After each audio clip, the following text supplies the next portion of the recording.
জন্য ঈদের ড্রেস বানাতে গিয়ে অনেক বড় একটা সর্বনাশ হয়ে গেছে গাইস।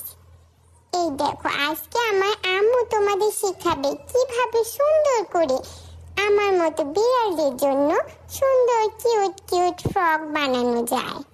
দেখো, প্রথমে তোমরা একটি সুন্দর কাপড় নিয়ে নিবে। কাপড়টা ঠিক এইভাবে রাখবে, তারপর কাপড়টাকে দুই ভাঁজ করে নিবে। দুই ভাঁজ হয়ে গেলে গলার জন্য আর কাঁধের জন্য মেপে নিবে মেজারমেন্ট টেপ দিয়ে। আমার গলার জন্য 2 ইঞ্চি রেখেছে পাশে, আর লম্বাও নিয়েছে 2 ইঞ্চি, আর কাঁধের জন্য 1.5 ইঞ্চি নিয়েছে, আর বগল তলার জন্য 3 ইঞ্চি নিয়েছে আমার আম্মু। বুঝেছো? তারপর রাউন্ড করে ড্র করে নিতে হবে।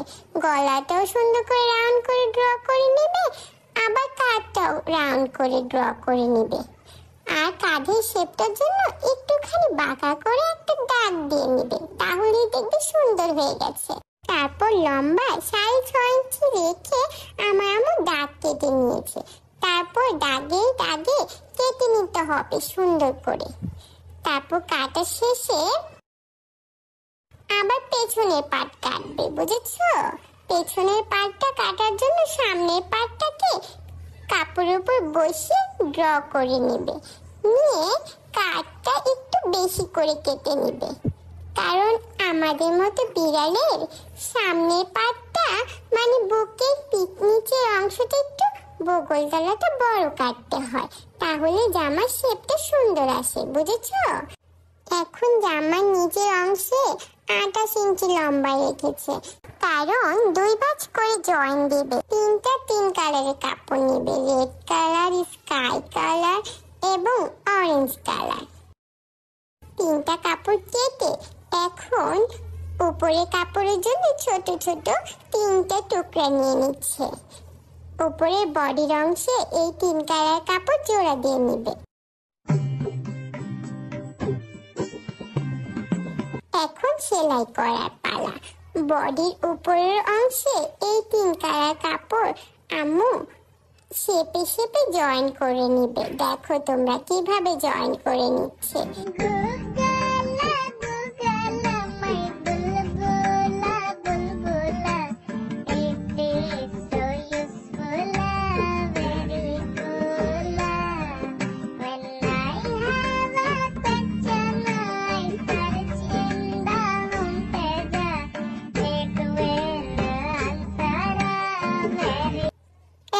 হবে সেই সর্বনাশটা।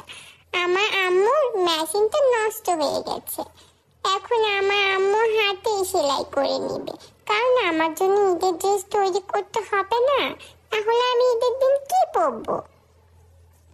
এই দেখো, সেলাই করার শেষে বাড়তি অংশগুলো আম্মু কেটে দিয়ে কেটে নিচ্ছে। কাটার পর সামনের অংশ পেছনের অংশ সবগুলোতে নেট কাপড়টা সুন্দর করে সেলাই করে জয়েন করে নিয়েছে। তারপর দেখো গলার অংশটাও জয়েন করে নিয়েছে। নেওয়ার পর বডিটাও জয়েন করে নিয়েছে। এখন দেখো কত সুন্দর লাগছে। আর আম্মু কুচি কুচি করে আমার গলায় সুন্দর করে পাইপিং বসিয়ে নিয়েছে, যাতে ড্রেসের গলাটা অনেক সুন্দর দেখায়। নিচের অংশের জন্য এই 3টা কাপড় জয়েন করে নিয়েছে। এখন ড্রেসের উপরের অংশের সাথে নিচের অংশটা সেলাই করে অ্যাডজাস্ট করে নিয়েছে। এই দেখো এখন কতটা সুন্দর লাগছে। আজ আমার হাতাগুলো আম্মু সেলাই করে নিয়েছে হাত দিয়ে। ড্রেসে বো বানানোর জন্য একটা টুকরো কাপড় নিয়ে 3 ভাঁজ করে সে কাপড়ে মাঝামাঝি করে সেলাই করে নিয়েছে। তারপর সেলাইয়ের অংশটাকে টেনে আবার সেলাই করে দিয়েছে। তারপর আরেকটা কাপড় নিয়ে মাঝখান দিয়ে বেঁধে নিয়েছে, তাহলেই হয়ে যাবে সুন্দর একটা বো। আর এই বোটা আমার জামার সাথে অ্যাডজাস্ট করে দিয়েছে। দেখতে পাচ্ছ তো জামাটা সামনে আর পেছনের অংশটা কত সুন্দর দেখাচ্ছে। কিন্তু মজার ব্যাপার কি জানো, জামাটা আমি পরিনি। আমার আম্মু অনেক চেষ্টা করেছে পরানোর জন্য, কিন্তু আমাকে কোনোভাবেই পরাতে পারেনি। আমি আম্মুর হাতে 4টা কামড় দিয়ে দিয়েছি যখনই আমাকে জামাটা পরাতে এসেছে। তাই আমার আম্মু পাশের বাসায় এক ভোলা ভালা ভাইয়াকে ধরে আমার জামাটা পরিয়ে দিয়েছে। দেখো না ভাইয়াটাকে কত সুন্দর লাগছে। পুরো মেয়েদের মতো নাচছে, তাই না বলো? কিন্তু আসল কথা কি জানো, জামাটা কিন্তু অনেক সুন্দর হয়েছে। তোমরা যদি আরো এমন সুন্দর সুন্দর জামার ভিডিও দেখতে চাও তাহলে এখনই কমেন্ট করো এবং সাবস্ক্রাইব করো, শেয়ার করো। Bye bye.